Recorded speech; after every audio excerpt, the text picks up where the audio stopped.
I call the honourable member for North Sydney. Thank you, Mr Speaker, or Deputy Speaker.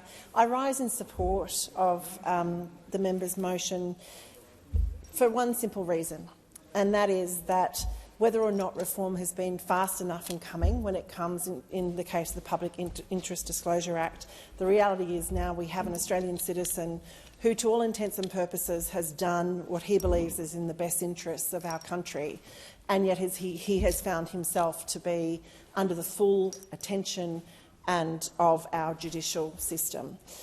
To many Australians, including many in my electorate of North Sydney, it makes absolutely no sense that the first person to face criminal prosecution in our country for war crimes in that Afghanistan conflict is actually the person who blew the whistle on them. It makes no sense. It's just not logical. More concerningly, it sends a very chilling message to anybody else currently sitting in a position who is watching the activities of a department or a process that they may be involved in and thinking that they need to speak up about this.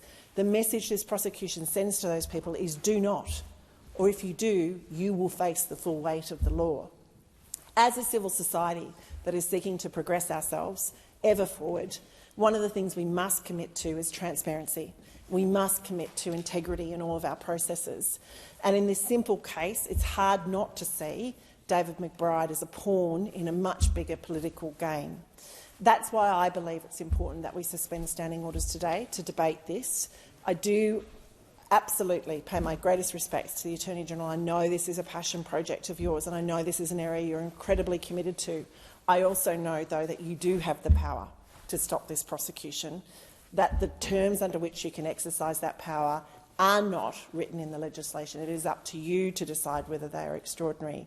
And I would make the case to you that in this circumstance, just as with Bernard Colliery, these are extraordinary circumstances, and David McBride should not be the person on trial today. Thank you. The question is that the motion be agreed to, and I call the honourable